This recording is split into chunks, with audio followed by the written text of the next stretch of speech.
જો વિદ્યાર્થી મિત્રો ધોરણ 12માં આપણે હવે આજે નવું ચેપ્ટર નંબર 9 સંવર્ગ સંયોજનો ચાલુ કરવાનું છે. તો એના પહેલા લેક્ચરની આપણે શુભ શરૂઆત કરીશું ગણપતિ દાદાનું નામ લઈને. તો જોજો એનો પહેલો એસક્યુ છે. એ એસક્યુનું બંધારણ કંઈક આ રીતનું છે કે સંવર્ગ સહસંયોજક બંધની વ્યાખ્યા જણાવો. હવે જોજો આ વ્યાખ્યા આપણે ઓલરેડી 11મા ધોરણના ચોથા પાઠમાં ભણી ગયા છીએ.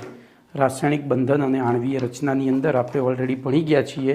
તો પણ ફરીથી એક વખત લખી દઈએ, S1 સંવર્ગ સહસંયોજક બંધ ની વ્યાખ્યા જણાવો. હું આ વ્યાખ્યા જણાવવા કરતાં એને સમજાવીશ. ધ્યાન અહીંયા રાખજો. આપણી પાસે ધારો કે એમોનિયા છે તો NH3 છે. એના સંપર્કમાં, હવે એમોનિયા સ્વભાવે બેઝિક છે, એના સંપર્કમાં H+ આવે, H+ સ્વભાવે એસિડિક છે. તો આ બંને જોડાઈ અને NH4+ આવો ક્ષાર બનાવે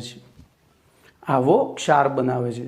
હવે આ બંને જોડાયા કેમ આપણે એવું વિચારીએ તો આ બંનેનું લુઈસ બંધારણ દોરવું પડે તો નાઇટ્રોજનની બાહ્યતમ કક્ષામાં 5 ઇલેક્ટ્રોન, એમાં 3 હાઇડ્રોજન સાથે એક ઇલેક્ટ્રોનની ભાગીદારી થઈ ગયેલી છે. બરોબર, 3 હાઇડ્રોજન સાથે એક ઇલેક્ટ્રોનની ભાગીદારી થયેલી છે. એટલે કે નાઇટ્રોજનમાં હાઇડ્રોજનની અષ્ટક રચના, હાઇડ્રોજનની પહેલી જ બાહ્યતમ કક્ષા થશે. પહેલી બાહ્યતમ કક્ષામાં 2 ઇલેક્ટ્રોન સમાય તો બોલો હાઇડ્રોજન પાસે 2, આની પાસે 2, આની પાસે 2. હવે નાઇટ્રોજન પાસે 8, પોતાના 5 અને 3 હાઇડ્રોજનના. સામે H+ એટલે એક પણ ઇલેક્ટ્રોન નહીં, જે હતો એ પણ ગુમાવીને બેઠો છે. બોલો આને સ્થાયી થવું હોય તો કેટલા ઇલેક્ટ્રોનની જરૂર છે? તો 2ની, કારણ કે તો પ્રોટોન છે ને પ્રોટોન સ્થાયી હોય તો H+ ને સ્થાયી થવું હોય તો 2ની જરૂર પડે. એવી પરિસ્થિતિમાં આ NH3 કઈ રીતે બને છે? તો આ નાઇટ્રોજન એની પાસે રહેલા વધારાના અબંધકારક ઇલેક્ટ્રોન યુગ્મનું આની ખાલી કક્ષકોમાં દાન કરે છે. જોજો, આખું દાન કરે છે. ઓકે, તો એવી પરિસ્થિતિમાં આ જે બંધ બન્યો એને સંવર્ગ સહસંયોજક બંધ કહેવાય. તો આપણે સમજ્યા. હવે બોલો વ્યાખ્યામાં શું લખીશું? તો 2 પરમાણુ કે પરમાણુ સમૂહો વચ્ચે, તો જોજો વ્યાખ્યા લખું છું, 2 પરમાણુ, આ 2 પરમાણુ છે, અથવા તો આવો ને આવો બીજો પરમાણુ સમૂહ પણ લઈ શકાય. 2 પરમાણુ કે પરમાણુ સમૂહો વચ્ચે, 2 પરમાણુઓ કે પરમાણુ સમૂહો વચ્ચે ઇલેક્ટ્રોન યુગ્મની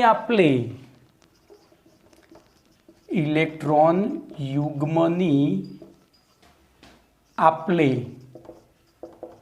દ્વારા બનતા, હવે જોજો અહીંયા ઇલેક્ટ્રોન યુગ્મની આપલે થાય છે, દ્વારા બનતા બંધને સંવર્ગ સહસંયોજક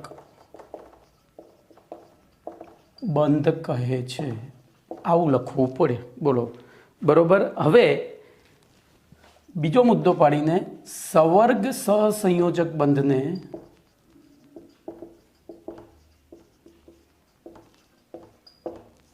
તીરની નિશાની વડે દાતાથી, એટલે કે જેને દાન કર્યું છે ત્યાંથી લેનાર તરફ તીર દોરીને દર્શાવવામાં આવે છે. તો આ થઈ તમારી સંવર્ગ સહસંયોજક બંધની વ્યાખ્યા અને એનું નિરૂપણ. ચલો, હવે બીજો એસક્યુ છે સંવર્ગ સંયોજનો એટલે શું? S2 સંવર્ગ સંયોજનો એટલે શું? બોલો. તો ધ્યાન રાખજો, સંવર્ગ સંયોજનો એટલે જેમાં ઓછામાં ઓછો એક સંવર્ગ સહસંયોજક બંધ હોય, પણ એમાં એક શરત છે પાછી. હું તમને 2 ઉદાહરણ આપીશ.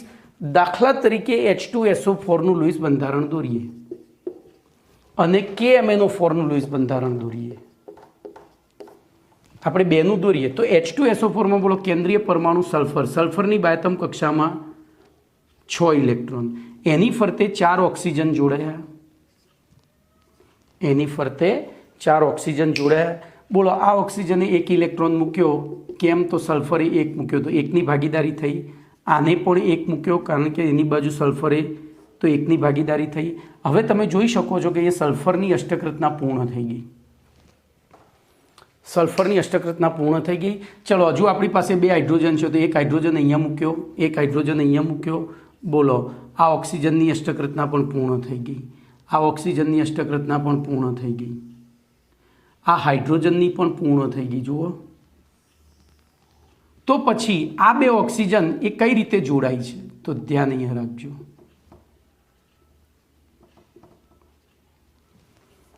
બરોબર. બોલો અહીંથી આ ઇલેક્ટ્રોન યુગ્મનું દાન અહીંયા થાય છે, અહીંથી આ ઇલેક્ટ્રોન યુગ્મનું દાન અહીંયા થાય છે.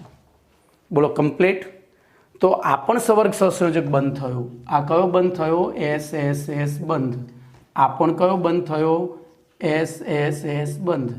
ચલો હવે આપણે KMnO4નું લૂઈસ બંધારણ દોરીએ. તો બોલો KMnO4 Mnની બાહ્યતમ કક્ષામાં 7 ઇલેક્ટ્રોન, તો 1 2 3 4 5 6 અને 7. બોલો એની સાથે એક O જોડાયો. બોલો અહીંયા અષ્ટક રચના પૂર્ણ થઈ ગઈ. હવે અહીંયા જોડાયું. બોલો કોણ જોડાયું? તો K. તો આની જો Mnની અષ્ટક રચના પૂર્ણ થઈ ગઈ. હું હવે તૂટક લાઈન દોરીશ. બોલો Mnના 8 થઈ ગયા, સામે ઓના 8 થઈ ગયા અને કે એ આપી દીધા છે એટલે આપણે ત્યાં સર્કલ દોરવાની જરૂર નથી. બોલો હવે શું થશે? તો KMnO4માં તો ટોટલ કેટલા ઓક્સિજન છે? 4 છે. આપણે તો કેટલા દર્શાવ્યા? 1 જ દર્શાવ્યો. જુઓ તો બાકીના 3 કઈ રીતે ગોઠવાશે? તો બાકીના 3 શું કરશે ખબર છે? O O O. ધ્યાનથી સમજજો. હવે Mn ધાતુ છે, આ અધાતુ હતી. આટલો ડિફરન્સ છે આ બેમાં. Mn ધાતુ છે, સ્કેટિવેક્રોમેયા કોનિકોન્સ એટલે કે ડી વિભાગનું ધાતુ છે અને ધાતુની વૃત્તિ ઇલેક્ટ્રોનનું દાન કરવાની હોય, ધાતુની વૃત્તિ ઇલેક્ટ્રોનનું દાન કરવાની હોય. બોલો એવી પરિસ્થિતિમાં શું થશે? પહેલાં ઇલેક્ટ્રોન આપી દેશે એટલે અહીંયા જો હું અહીંયા થોડું આ ઇલેક્ટ્રોન એને અહીંયા આપી દીધા એટલે હું અહીંયા 2 ટપકા કરીશ. આ ઇલેક્ટ્રોન એને ઓક્સિજનને આપી દીધા એટલે ઓક્સિજનના હું ચોકડીથી દર્શાવીશ અને પેલા 2 ટપકાથી દર્શાવીશ. એવી રીતે ઓક્સિજનના 6 ઇલેક્ટ્રોન ચોકડીથી અને Mnના 2. એટલે બોલો આ -2 -2 -2 થઈ ગયા. સામે આ -2 થશે પણ એ -2માંથી એક ઇલેક્ટ્રોન કોનું છે? મેંગેનીઝનો. તો એ પણ અહીંયા આવી ગયો છે. બરાબર, ધ્યાન અહીંયા રાખજો. હું અહીંયા આ રીતે દર્શાવી દઈશ. હવે એ પણ દાન થઈ ગયું. આ પણ અહીંયા આવી ગયો છે. બરાબર, આ કેનો જે રાઉન્ડવાળા ચોકડીવાળા છે ઓના ઇલેક્ટ્રોન છે. હવે શું થયું? બોલો કોની અષ્ટક રચના પૂર્ણ નથી? તો ધ્યાન અહીંયા રાખજો. આ આપણે પછી એને કાઢી નાખવું પડે કારણ કે આમાં ઇલેક્ટ્રોન લઈ લીધા છે. જો આની પૂર્ણ થઈ ગઈ, આની પૂર્ણ થઈ ગઈ, આની પૂર્ણ થઈ ગઈ, પણ આને કેટલા ઇલેક્ટ્રોન ગુમાવ્યા? તો 7. હવે 7 ઇલેક્ટ્રોન ગુમાવ્યા છે તો એ 7 ઇલેક્ટ્રોનનો કારણે ધન વીજભાર પેદા થયો. બોલો એ આ 7 ઋણ વીજભારને, એક તો અહીંયા બેલેન્સ થઈ ગયો છે +1 એટલે બોલો આ 8માંથી 1 ગયો એટલે માઇનસ, તો એને પોતાની તરફ આકર્ષશે. હવે એ 7 ઇલેક્ટ્રોન ગયા છે તો આની ઇલેક્ટ્રોન રચના Mn 25 હતી. જોજો તો Ar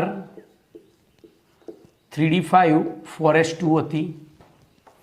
18 ને 2 20 ને 5 25. બોલો 7 ઇલેક્ટ્રોન જતા રહ્યા તો 3D કક્ષક કેવી થઈ ગઈ? ખાલી. 3D કક્ષક ખાલી થઈ, સાથે કેન્દ્રમાં ધન વીજભાર એનો જ રહ્યો એટલે હવે આની વિદ્યુત ઋણતા વધી. તો એ શું કરશે? હવે આ ઇલેક્ટ્રોનને પોતાના તરફ પાછા આકર્ષશે, પોતાના તરફ આકર્ષશે એની અષ્ટક રચના પૂર્ણ કરવા માટે. પહેલાં આપી દેશે અને ધન વીજભાર ધારણ કરશે. ધન વીજભાર ધારણ કર્યા પછી એ ધન વીજભારની પ્રબળતા હેઠળ આપેલા ઇલેક્ટ્રોનને પોતાના તરફ આકર્ષી પોતાની ખાલી ડી કક્ષકોમાં સ્વીકારશે. આ જે ડી કક્ષકો એમાં 10 ઇલેક્ટ્રોન સ્વીકારી શકાય તો એને તો 8 જ સ્વીકારવાના હતા અને બોલો અષ્ટક રચના પૂર્ણ થઈ ગઈ. હવે અહીંયા આ બંધ જુઓ અને આ બંધ જુઓ, તમને કંઈ ખાસિયત દેખાય છે? આ બંધ અને આ બંધની તીરની નિશાનીમાં કંઈ ખાસિયત દેખાય છે? તો આમાં સલ્ફરે ઓક્સિજનને આપ્યા છે, આમાં તો પહેલાં આપી દીધા આયનીય બંધ બનાવવા માટે અને પછી પોતાનામાં તાકાત આવી ગઈ ધન વીજભાર રૂપી એટલે પાછા ખેંચ્યા અને પોતાની ખાલી ડી કક્ષકોમાં. એટલે હવે આ ઇલેક્ટ્રોન કોના ગણાઈ જાય? એક વખત આપી દીધા પછી કોના ગણાઈ જાય? તો કે ઓક્સિજનના. અને ઓક્સિજનના ગણાયા પછી અને પાછા પોતાની કે ખાલી ડી કક્ષકોમાં આકર્ષ્યા. તો એવી પરિસ્થિતિમાં જો તીરની નિશાની કેન્દ્રીય પરમાણુ તરફ આવતી હોય તો એ સંવર્ગ સંયોજન અને કેન્દ્રથી દૂર તરફ જતી હોય તો આ બિન સંવર્ગ એટલે કે સામાન્ય સંયોજન. તો સંવર્ગ સંયોજન નીચેના પૈકી કયું સંવર્ગ સંયોજન છે એને ઓળખવા માટે એક આ લાકડા જેવી પદ્ધતિ. અને એટલું બધું ના કરવું હોય તો સિમ્પલ, જો કેન્દ્રીય પરમાણુ ધાતુ આયન હોય અને એમાં અષ્ટક રચના પૂર્ણ કરવા માટે ઇલેક્ટ્રોન યુગ્મની આપલે થતી હોય તો એ રહ્યું સંવર્ગ સંયોજન. બિન ધાતુ તત્વ હોય તો બિન સંવર્ગ સંયોજન. બોલો કમ્પ્લીટ. તો હવે આપણે વ્યાખ્યા લખીશું. ભાઈ હું તમને સમજાવીને એટલા માટે લખું છું કે જી નીટમાં તમે પાછા પડો નહીં. કમ્પ્લીટ. તો આ એક આર્ટિકલ છે, જેટલા એસક્યુ છે ને બધા આર્ટિકલ છે, તમને એમસીક્યુ પૂછાય નીચેના પૈકી કયું સંવર્ગ સંયોજન છે અથવા તો કયું સંવર્ગ સંયોજન નથી, તો એ વખતે તમને જો આર્ટિકલ આવડતો હશે તો તમને આનો જવાબ આવડશે. તો બોલો આપણે જે લખ્યું હતું એની ઉપરથી જ આકૃતિ લખીએ તો સંક્રાંતિ ધાતુ તત્વ કે આયનની સંક્રાંતિ ધાતુ તત્વ કે આયનની ખાલી ડી કક્ષકોમાં ઇલેક્ટ્રોન યુગ્મનું દાન કરી શકે તેવા ઋણ આયનો અથવા અબંધકારક ઇલેક્ટ્રોન યુગ્મ ધરાવતા તટસ્થ અણુઓ જેને આપણે લિગેન્ડ કહીએ છીએ, બરોબર. તો તેમાંથી ઇલેક્ટ્રોન યુગ્મનું દાન કરી સંક્રાંતિ ધાતુ તત્વ કે આયન સાથે સંવર્ગ સહસંયોજક બંધ દ્વારા જોડાઈને, તો જોજો હો, ખાલી ડી કક્ષકોમાં ઋણ આયનો અથવા અબંધકારક ઇલેક્ટ્રોન યુગ્મ ધરાવતા તટસ્થ અણુઓ પોતાના અબંધકારક અથવા વધારાના ઇલેક્ટ્રોન યુગ્મોનું સંક્રાંતિ ધાતુ કે ધાતુ તત્વ કે આયનની ખાલી ડી કક્ષકમાં દાન કરી તેમની સાથે સંવર્ગ સહસંયોજક બંધ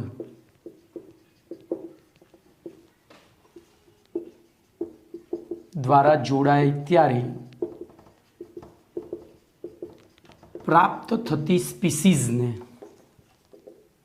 સ્પીસીઝ એટલે કણ, આ રીતે વ્યાખ્યા લખાય. શું લખીશું જોજો. હવે મારા થોડા શાબ્દિક શબ્દો જુદા હશે પણ અર્થ જ નીકળે. તો અહીંયા જોજો, હવે હું એઝ પર ટેક્સ્ટબુક લખું તો સંક્રાંતિ ધાતુ તત્વો કે આયનોની ખાલી ડી કક્ષકોમાં ઋણ આયનો અથવા અબંધકારક ઇલેક્ટ્રોન યુગ્મ ધરાવતા તટસ્થ અણુ એટલે કે લિગેન્ડ ઇલેક્ટ્રોન યુગ્મનું દાન કરી, આ ખાલી ડી કક્ષકોમાં ઇલેક્ટ્રોન યુગ્મનું દાન કરી આવા અણુ કે આયનો સાથે સંવર્ગ સહસંયોજક બંધ દ્વારા જોડાઈ અને લાક્ષણિક ગુણધર્મ ધરાવતી સ્પીસીઝ બનાવે છે, બરોબર. મેં થોડું શબ્દોમાં ફેરફાર કર્યો છે. તો લાક્ષણિક ગુણધર્મો ધરાવતી સ્પીસીઝ બનાવે છે. આવી સ્પીસીઝને શું કહે છે? સંકીર્ણ સંયોજન અથવા તો સંવર્ગ સંયોજન. ચલો એના પછી ત્રીજો એસક્યુ છે સંવર્ગ રસાયણ વિજ્ઞાન એટલે શું? બોલો, સંવર્ગ રસાયણ વિજ્ઞાન એટલે શું? તો એકદમ સિમ્પલ પ્રશ્ન છે. તો અકાર્બનિક રસાયણ વિજ્ઞાનની એવી શાખા કે જેની અંદર આપણે સંવર્ગ સંયોજનોનો અભ્યાસ કરીએ છીએ, બરાબર. તો અકાર્બનિક રસાયણ વિજ્ઞાનની જે શાખામાં અકાર્બનિક રસાયણ વિજ્ઞાનની જે શાખામાં સંવર્ગ સંયોજનોનો અભ્યાસ કરવામાં આવે છે, સંયોજનોનો અભ્યાસ કરવામાં આવે છે, તે શાખાને બોલો શું કહે છે? સંવર્ગ સંયોજનો. શું કહે છે? સંવર્ગ રસાયણ વિજ્ઞાન. ચલો, કુદરતી ચોથો પ્રશ્ન છે, કુદરતી સંવર્ગ સંયોજનોના ઉદાહરણ આપો. કુદરતી સંવર્ગ સંયોજનોના ઉદાહરણ આપો. તો જોજો, સૌથી પહેલું આપણા જીવન માટે સંવર્ગ સંયોજનો કેટલા મહત્વના છે એ આ ખાલી ઉદાહરણો પરથી ખબર પડી જશે. સૌથી પહેલું આપણા શરીરમાં રહેલું હિમોગ્લોબિન. બોલો, હિમોગ્લોબિન વગર આપણે જીવી શકતા નથી. એવી રીતે વનસ્પતિના શરીરમાં એટલે કે વનસ્પતિના બંધારણમાં રહેલું ક્લોરોફિલ. પછી આપણા શરીરમાં રહેલું વિટામિન B12 એટલે કે સાયનોકોબાયલામાઇન વગેરે કુદરતી સંવર્ગ અથવા તો સંકીર્ણ સંયોજનો છે. હિમોગ્લોબિન, બોલો, ક્લોરોફિલ અને વિટામિન B12. ઓકે, ચલો. તો અહીંયા તમારા પહેલા 4 SQ પૂરા થયા. હવે આપણે વિધિવત પાઠમાં પ્રવેશ કરીએ. વિધિવત પાઠમાં પ્રવેશ કરીએ તો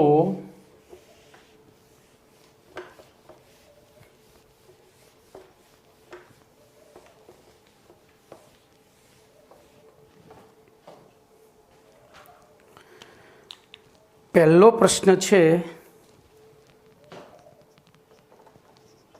સંકીર્ણ ક્ષાર અને દ્વિક્ષાર વચ્ચેનો તફાવત જણાવો.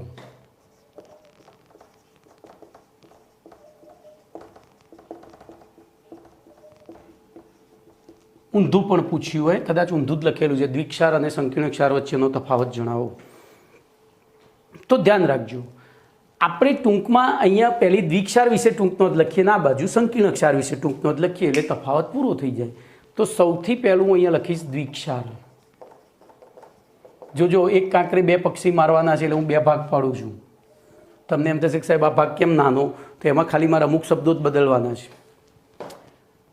2 સ્વતંત્ર અસ્તિત્વ ધરાવતા ક્ષારોના, હવે જોજો, 2 સ્વતંત્ર અસ્તિત્વ ધરાવતા એટલે સ્થાયી હોય. સ્વતંત્ર અસ્તિત્વ ક્યારે ધરાવે? સ્થાયી હોય ત્યારે. તો 2 સ્વતંત્ર અસ્તિત્વ ધરાવતા જુદા જુદા ક્ષારોના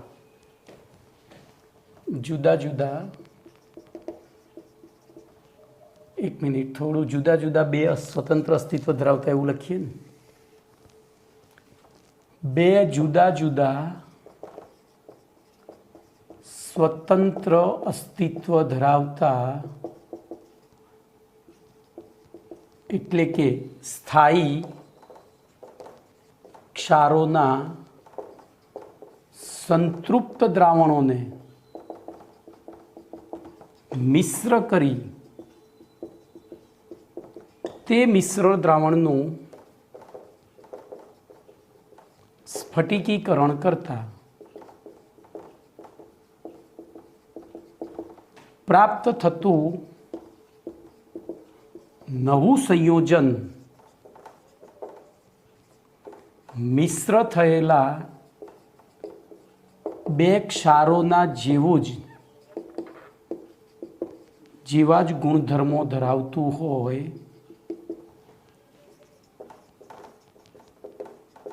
તો તેવા નવા સંયોજનને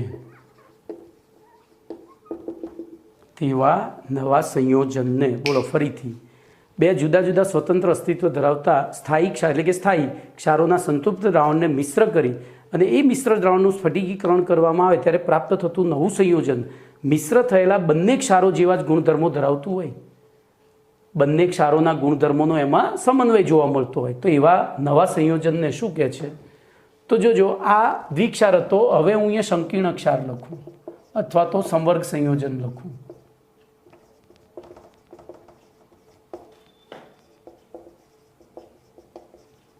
તો આખી વ્યાખ્યા એના એ અહીંથી મિશ્ર થયેલા બે ક્ષારોના જેવા ગુણધર્મો, તો અહીંયા ખાલી ના લખવાનું છે. ના ધરાવતું હોય તો તેવા સંયોજનને શું કહે છે? સંકીર્ણ ક્ષાર અથવા તો સંવર્ગ સંયોજન. બોલો કમ્પ્લીટ. ચલો પછી ઉદાહરણ આપી દઈએ. તો દાખલા તરીકે અહીંયા આપણે ઉદાહરણમાં જોજો, સૌથી પહેલું ઉદાહરણ આપીશું ફટકડી, જે બીજા પાઠમાં આપણે દ્રાવણોમાં ઓલરેડી અણુસૂત્ર ભણી ગયા છીએ. K2SO4 into Al2SO4 thrice into 24H2O કૌંસમાં લખવાનું ફટકડી. પછી મોરનો ક્ષાર. તો મોરના ક્ષારનું અણુસૂત્ર છે FeSO4. અહીંયા કૌંસ કરવાની જરૂર નથી કારણ કે FeSO4 એક જ વાર છે. FeSO4 into NH4 twice SO4. FeSO4 into NH4 twice SO4 into 6H2O, જેને મોરનો ક્ષાર પણ કહે છે. અને ત્રીજું કાર્નેલાઇટ, જે પોટેશિયમ અને મેગ્નેશિયમની કાચી ધાતુ છે. તો KCl into MgCl2 into 6H2O, જેને કાર્નેલાઇટ.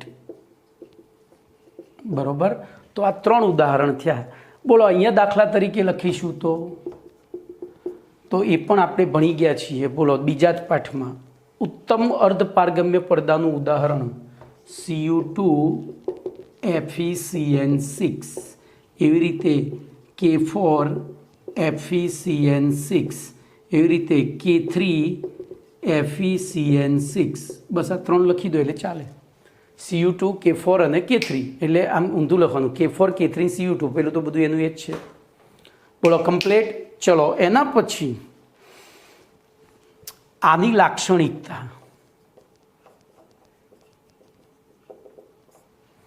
તો દ્વિક્ષારને પાણીમાં ઓગાળતા તેનું સંપૂર્ણ વિયોજન થઈ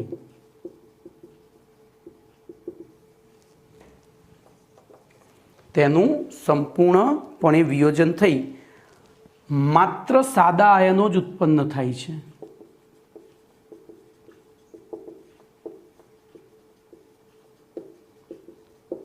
માત્ર સાદા આયનો જ. એટલે હું એક ઉદાહરણ લઉં. દાખલા તરીકે આપણે ફટકડી, હું અહીંયા આમ જ લખીશ, ફટકડી વત્તા પાણી. તો જોજો એમાં કયા આયનો પેદા થશે? K પ્લસ SO4 -2 બરોબર Al + 3, એટલે કે 3 આયનો પેદા થઈ જશે. જ્યારે અહીંયા તો લાક્ષણિકતામાં પહેલી લાક્ષણિકતા, તેમાં સંપૂર્ણ વિયોજન ન થતા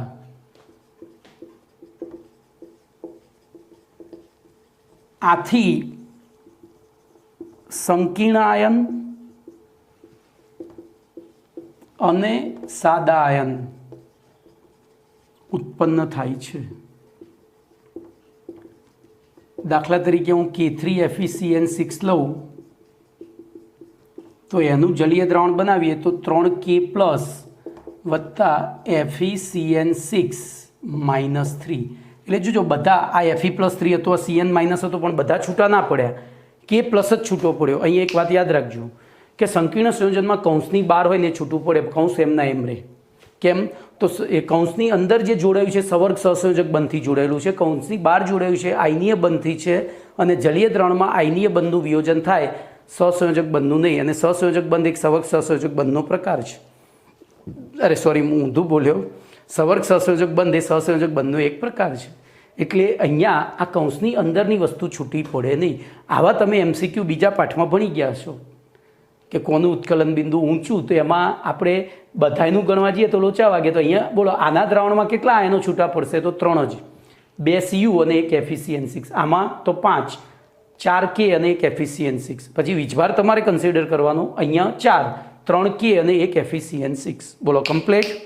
ચલો હવે બીજી લાક્ષણિકતા બોલો, દ્વિક્ષારની અંદર ધાતુ તરીકે બિન સંક્રાંતિ ધાતુ તત્વો હોય. બોલો આમાં ક્યાંય તમને સંક્રાંતિ ધાતુ તત્વ નહીં જોવા મળે, બરોબર. તો દ્વિક્ષારની અંદર ધન આયન તરીકે, ધન આયન અહીંયા હું મારા શબ્દોમાં લખીશ તો બીજી લાક્ષણિકતામાં દ્વિક્ષારમાં ધન આયન તરીકે બિન સંક્રાંતિ તત્વો ના ધન આયન હોય છે, જે માત્ર એક જ પ્રકારની સંયોજકતા દર્શાવે છે. માત્ર એક જ પ્રકારની સંયોજકતા દર્શાવે છે, બરોબર. એટલે એ એક જ પ્રકારની એટલે કઈ, તો પ્રાથમિક. એમ અહીંયા કૌંસમાં લખી દેવાનું પ્રાથમિક. ચલો અહીંયા લાક્ષણિકતામાં શું લખીશું, તો હવે ત્યાં હું લખતો નથી આની ઉપરથી. તો સવર્ગ સંયોજનમાં અથવા તો સંકીર્ણ ક્ષારમાં ધન આયન તરીકે બિન કાઢી નાખો તો સંક્રાંતિ તત્વના ધન આયન હોય છે, જે બે પ્રકારની સંયોજકતા દર્શાવે છે. કઈ બે? પ્રાથમિક અને દ્વિતીયક. એમ બે પ્રકારની સંયોજકતા દર્શાવે છે. તો આર્યો પ્રશ્ન તમને લગભગ 5 માર્ક્સમાં પૂછાય. આટલું લખો એટલે 4 થી 5 માર્ક્સ તમારા રોકડા થઈ જાય. પણ એમાં ધ્યાન રાખજો, અહીંયા ઓછામાં ઓછા 3 ઉદાહરણ આપવાના પૂરા માર્ક્સ લેવા હોય તો. એક ઉદાહરણે પૂરા માર્ક્સ ના મળે. બોલો કમ્પ્લેટ. તો આપણો અહીંયા પ્રશ્ન નંબર 1 પૂરો થયો. હવે પ્રશ્ન નંબર 2ની વાત કરીશું.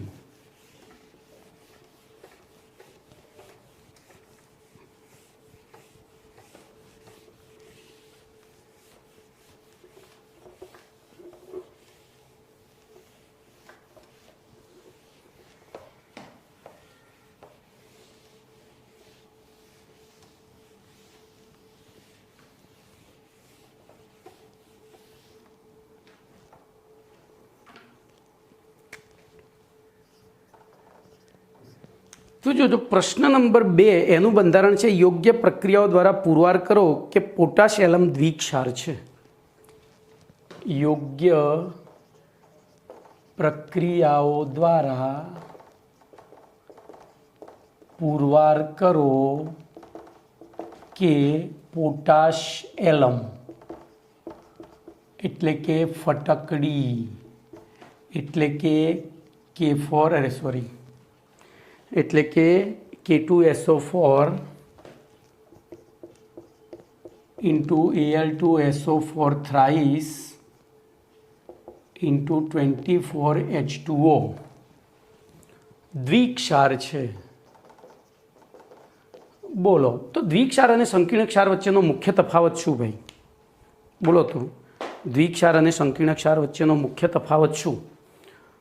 તો દ્વિક્ષારનું જલીય દ્રાવણમાં આયનીકરણ થઈ બધા જ આયનો મુક્ત થાય છે, જ્યારે સંકીર્ણ ક્ષારમાં ફક્ત પ્રાથમિક સંયોજકતા વડે જોડાયેલા જ આયનો મુક્ત થાય છે, દ્વિતીયક સંયોજકતા વડે જોડાયેલા મુક્ત થતા નથી. તો આપણે અહીંયા એવી પ્રક્રિયાઓ દર્શાવવી પડે જે કેની કસોટી આપતી હોય, SO4ની આપતી હોય, Al2SO4ની આપતી હોય.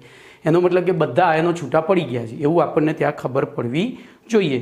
તો ધ્યાન રાખજો, અહીંયા આપણે લખીશું તો પોટાશ એલમના જલીય દ્રાવણનું પૃથ્થકરણ કરતા પછી 1 નંબર અથવા A લખો. તે ધ્યાન રાખજો, આપણે પહેલી પોટેશિયમની કસોટી આપીએ તો તે પિક્રિક એસિડ સાથે પીળા રંગના અવક્ષેપ આપે છે,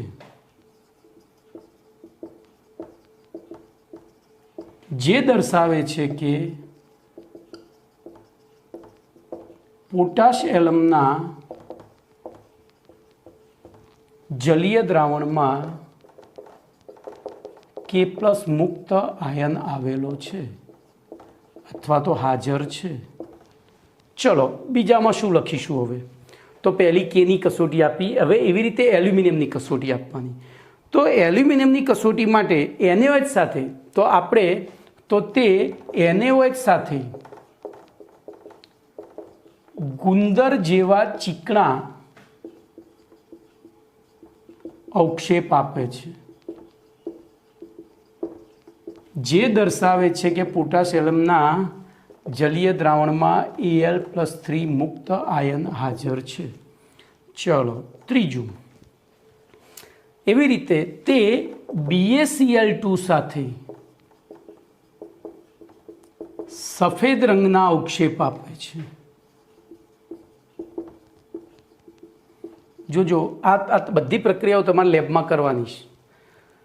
તમને લેબમાં અકાર્બનિક સંયોજન આપ્યું અને એમ કહ્યું કે ભાઈ આમાં સાબિત કરો કે K+ આયન હાજર છે, તો એના માટે તમારે એની અંદર પિક્રિક એસિડ નાખવાનું. જો પીળા રંગના અવક્ષેપ મળે તો K+ હાજર. એવી રીતે NaOH સાથે સહેજ ગરમ કરો તો જો ચીકણા ગુંદર જેવા અવક્ષેપ મળે તો Al+3 હાજર છે.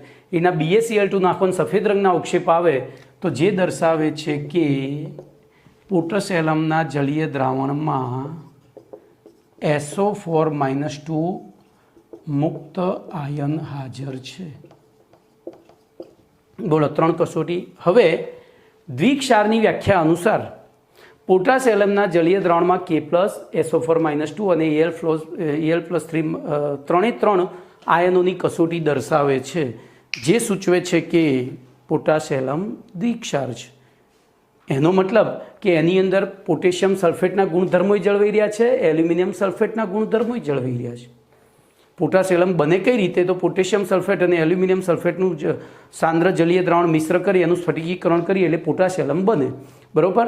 પણ એ પોટાશિયમમાં બધા ગુણધર્મો જળવાઈ રહ્યા છે. Kની કસોટી આપી, SO4ની આપી, Alની આપી, SO4ની આપી અને ગુણધર્મો જળવાઈ રહે તો આગળ આપણે વ્યાખ્યા ભણ્યા હતા એ પ્રમાણે બોલો શું થાય? એ કેવા પ્રકારનું થશે?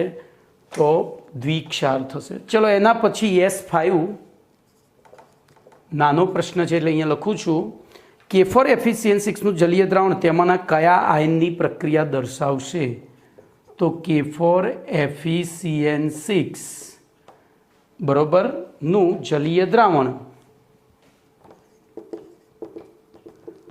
તેમાંના કયા આયનની પ્રક્રિયા અથવા તો કસોટીઓ દર્શાવશે? બોલો ચલો જવાબ આપો.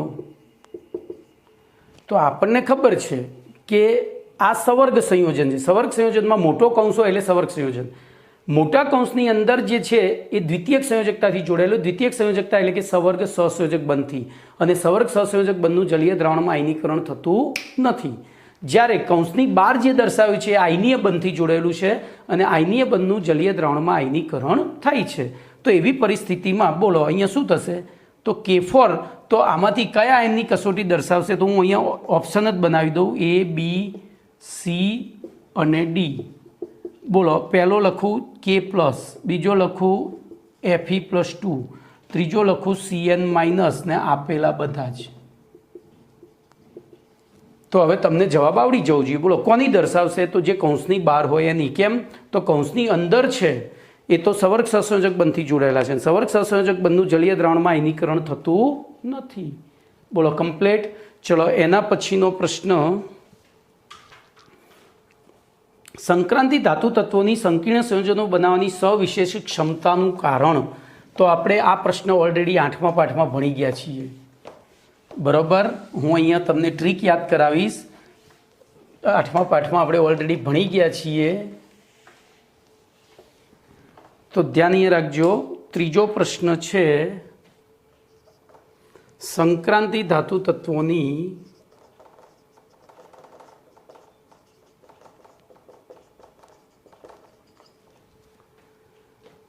સંકીર્ણ સંયોજનો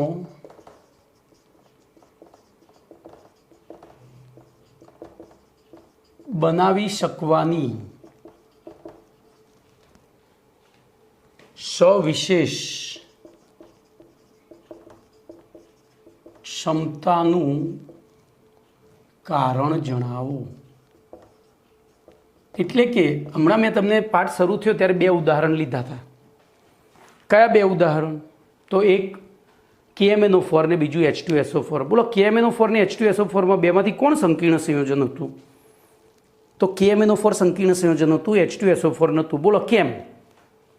તો કારણ કે KMnO4માં કેન્દ્રીય સંક્રાંતિ ધાતુ આયન હતી અને પેલામાં કેન્દ્રીય પરમાણુ તરીકે સલ્ફર હતો. એટલે મેં તમને કહ્યું હતું કે નીચેના પૈકી એક MCQ ઓળખતા શીખવાડ્યો હતો કે નીચેના પૈકી કયું સંકીર્ણ અથવા તો સંવર્ગ સંયોજન છે. તો એના માટે પહેલું તો એમાં સંવર્ગ સહસંયોજક બંધ હોવું જોઈએ અને કેન્દ્રીય પરમાણુ તરીકે હંમેશા ડી વિભાગનું તત્વ અથવા તો એની પાસે ખાલી ડી કક્ષકો હોય એવું તત્વ હોવું જોઈએ. ડી વિભાગનું ના હોય તો ચાલશે, પણ ખાલી ડી કક્ષકો હોવી જોઈએ. ખબર પડી? આ તમને એક મેં છેલ્લો ઉપાય બતાવી દીધો. ઘણી વખત એવું પૂછાય કે હું તમને કહું, ચલો નહીં મને અત્યારે હાલ યાદ નહીં આવે, પછી હું તમને એક ઉદાહરણ આપીશ કે ભાઈ આમાંથી કયું સંકીર્ણ સંયોજન નથી, તો એમાં એક નહીં હોય તોય તમને સંકીર્ણ સંયોજન મેં આપણી MCQ બેંકમાં લખેલું છે. બરાબર? તો જોઈએ. તો એના માટે આ પ્રશ્નનો જવાબ ઓલરેડી આપણે 8મા પાઠમાં ભણી ગયા છીએ. મેં તમને ટ્રીક આપી હતી. કવિ ખાલી સંકરણ દ્વારા વિવિધ ઓક્સિડેશન અવસ્થા અને ભૌમિતિક આકાર ધરાવતા સંકીર્ણો બનાવે છે. આવો મેં તમને એક ટ્રીક આપી હતી. કવિ ખાલી સંકરણ દ્વારા, તો સૌથી પહેલું ક એટલે કદ, વી એટલે વીજભાર, યાદ રાખજો, આ બધું યાદ છે. પછી ખાલી ડી કક્ષકો, પછી વિવિધ પ્રકારના સંકરણ, એવી રીતે એકથી વધુ ઓક્સિડેશન અવસ્થાઓ એટલે કે વિવિધ ઓક્સિડેશન અવસ્થાઓ અને વિવિધ ભૌમિતિક આકાર.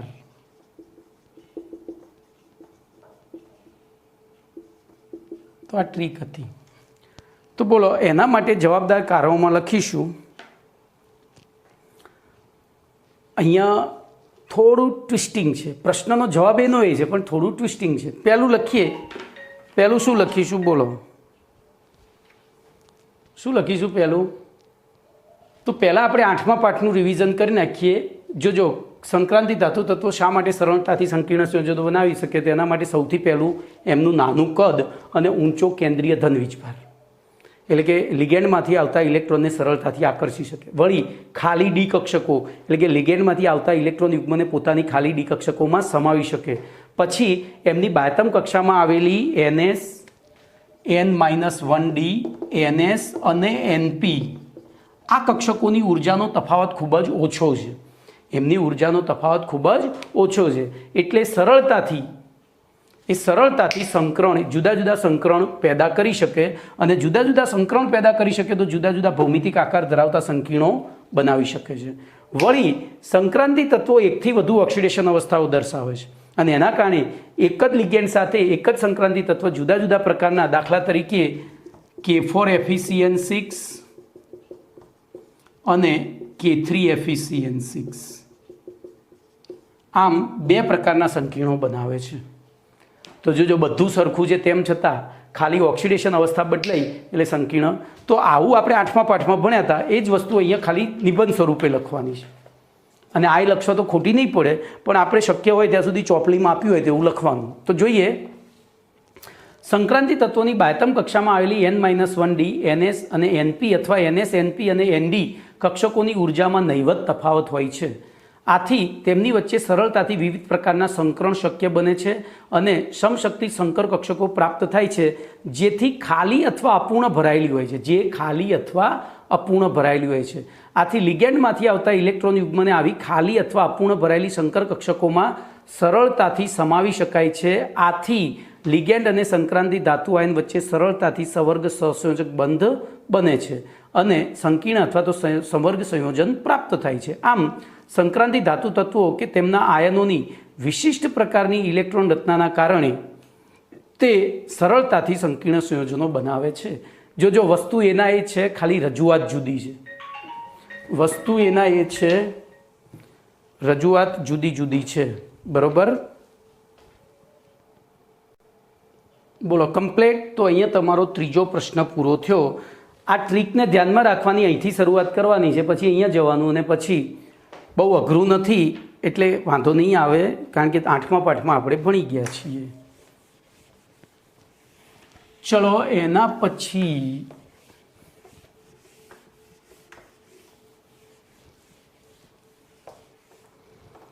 તો એના પછી આપણે ચોથો પ્રશ્ન ભણીશું વર્નરની પ્રાથમિક અને દ્વિતીયક સંયોજકતાની સંકલ્પના.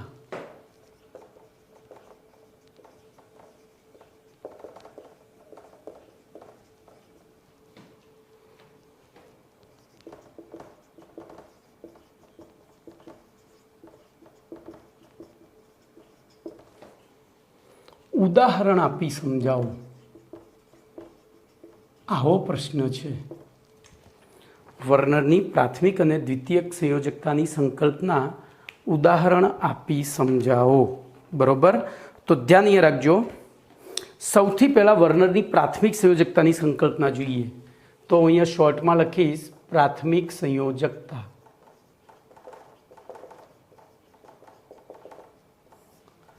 તો એમાં શું લખીશું? તો ધ્યાન રાખજો, ધાતુઓના સાદા દ્વિઅંગી સંયોજનોમાં ધાતુની પ્રાથમિક સંયોજકતા કે જે ધાતુના ઓક્સિડેશન આંક જેટલી જ હોય છે. તો ધ્યાન રાખજો અહીંયાની વ્યાખ્યા, તો ધાતુઓના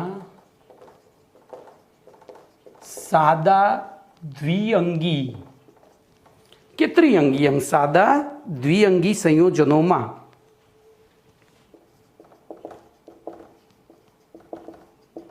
ધાતુની સંયોજકતાને તેની પ્રાથમિક સંયોજકતા કહે છે.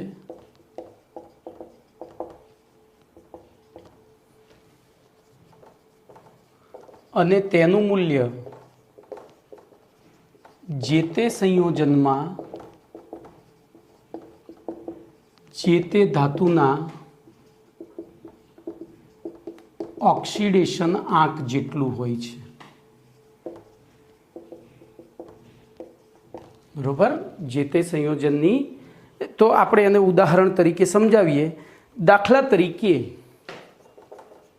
CrCl3 આ દ્વિઅંગી સંયોજન કહેવાય. બે પરમાણુઓનું બનેલું એટલે દ્વિઅંગી. પછી એની સંખ્યા નહીં ગણવાની. ક્લોરીન 3 છે, ક્રોમિયમ 4 છે, તો આને ચતરંગી ના કહેવાય, આ દ્વિઅંગી જ કહેવાય. માં Cl નો Br આપણે કેન્દ્રીય ધાતુ આયન લેવાની ને, તો Cr નો ઓક્સિડેશન આંક +3 છે, જે દર્શાવે છે કે તેની પ્રાથમિક સંયોજકતા 3 છે. જો સંયોજકતામાં ચિહ્ન ના આવે, 11મું ધોરણ ત્રીજો પાઠ કમ્પ્લીટ. ચલો એવી રીતે બીજું ઉદાહરણ લઈ લઈએ. COCl2 મને નથી આવડતું ભાઈ. હવે બોલો, CO નો ઓક્સિડેશન આંક કેટલો થશે? તો Cl નો -1 × 2 એટલે આ +2 થયો, જે દર્શાવે છે કે તેની પ્રાથમિક સંયોજકતા કેટલી થશે? 2.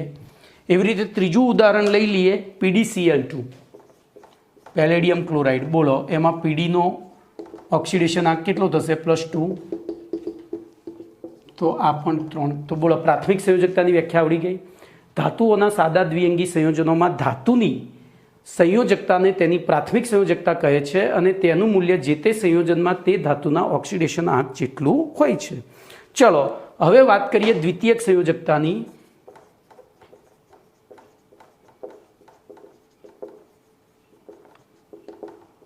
તો જો દ્વિતીયક સંયોજકતાની વ્યાખ્યા આપણે આપવી હોય તો સંક્રાંતિ ધાતુ આયનની દ્વિતીયક સંયોજકતા એક ડિટેલમાં જઈને સમજાવવી પડે એવી છે. તો એના માટે આપણે અહીંયા ફરીથી ટાઇટલ જ આખું બનાવીશું.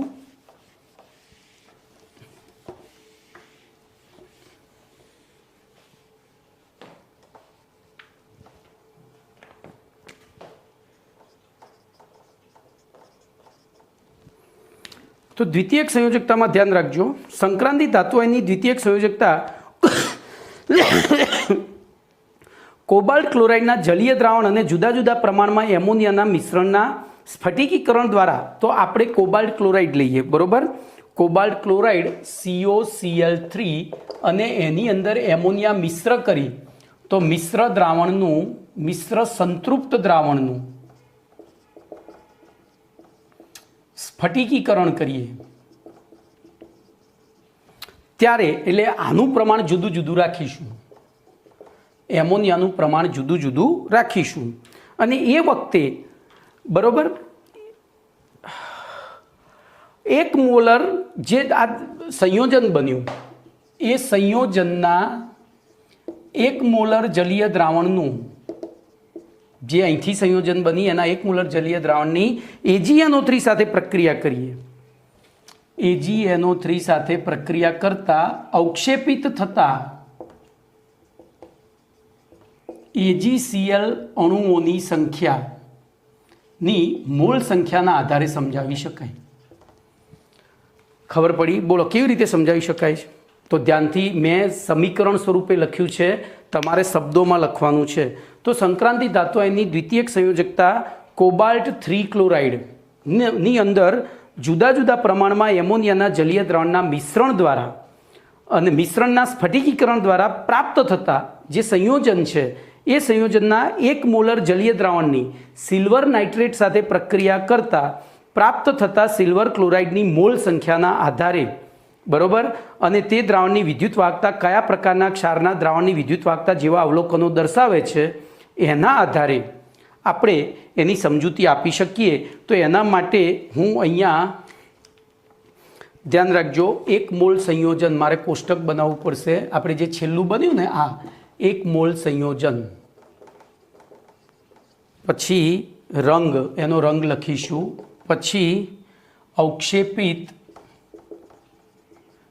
AgClની મોલ સંખ્યા, પછી સાદા Cl માઇનસ આયનોની સંખ્યા, પછી સંકીર્ણનું એટલે કે સંવર્ગ સંયોજનનું સૂત્ર એટલે કે આણ્વીય સૂત્ર, અને દ્રાવણની વાહકતાનો પ્રકાર. દ્રાવણની વાહકતાને અનુરૂપના આધારે વિદ્યુત વિભાજ્યનો પ્રકાર. આવું એક કોષ્ટક બનાવીએ. તો જો સૌથી પહેલું એમાં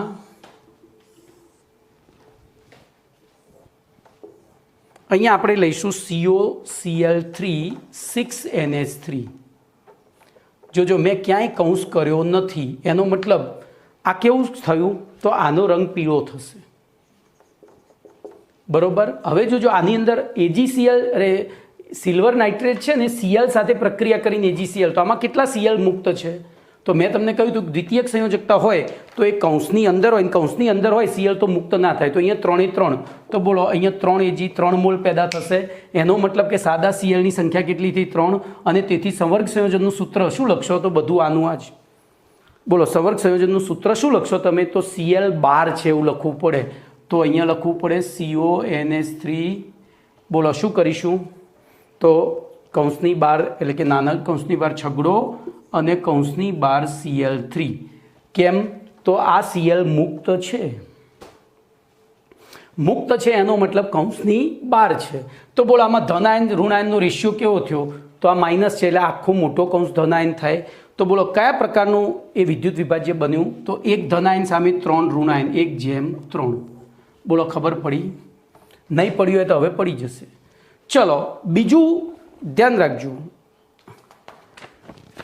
તો બીજું આપણને આ રીતે COCl3 × 5NH3 આવું પ્રમાણસૂચક સૂત્ર ધરાવતું. તો એનો રંગ મળ્યો તો આપણને જાંબુડિયો એવું લખજો. બોલો એમાં અવક્ષેપિત Clની સંખ્યા કેટલી થશે? તો ધ્યાન અહીંયા રાખજો, CO સાથે 6 વસ્તુ તો જોડાવી જ પડે. એટલે CO, Cl અને NH3 5. આપણી પાસે NH3 5 જ છે. તો ટોટલ COની સાથે 6 જણા જોડાવા પડે એટલે 3 Clમાંથી 2 Cl જ બહાર રહેશે. તો એવી પરિસ્થિતિમાં બોલો અહીંયા Clની સંખ્યા 2 અને સાદા Cl પણ 2 થશે. અને આણ્વીય સૂત્ર મેં તમને ઓલરેડી લખી દીધું છે. બોલો એમાં જેમ પ્રમાણ શું થશે? તો આખો ધનાયન આ ઋણાયન, તો 1/2. ચલો એના પછી COCl3 અને 4NH3 લઈએ. ચલો હવે મને તમે શીખવાડો. અને COCl3 અને ફરીથી 4NH3 અહીંયા ઓક્સિડેશન અવસ્થામાં થોડો ડિફરન્ટ છે, બીજું કશું નથી, બરાબર. એ તમને હમણાં હું સમજાવું છું. તો જોજો આ પહેલો જે COCl3 એ છે એ લીલા રંગનો છે, અને એમાં આપણે બોલો 6 કરવા છે તો 6 કરવા શું કરવું પડે? તો COCl2 NH3 4 ટાઈમ્સ થઈ ગયા. બોલો 6 કરવા તો 4 NH3 તો અંદર જ રાખવાના છે, કારણ કે એ તો ઋણાયન આયન છે જ નહીં, એ તો તટસ્થ લિગેન્ડ છે. તો આને બહાર કાઢવો પડે તો 1 Cl. બોલો અહીંયા 1:1 થઈ ગયું. સામે અહીંયા કેટલા મળશે? તો 1 1 જ, કારણ કે Cl એક જ મુક્ત છે. ભલે 3 Cl રહ્યા પણ એમાંથી 2 Cl કૌંસની અંદર છે, એ બહાર નીકળે નહીં. તો AgCl સાથે કોણ સંયોજાશે? ખાલી એક જ બહારનો Cl. ચલો અહીંયા ફરીથી જાંબલી. બોલો અહીંયા પણ શું થશે? સેમ વસ્તુ 1 1 1 1 1 1, આ બધું એના એ, બરાબર, 1:1. તો પછી આ બેનો રંગ જુદો કેમ છે? તો પહેલાં આપણે કોષ્ટક લખ્યા પછી કોષ્ટક લખ્યા પછી શું કરવાનું છે?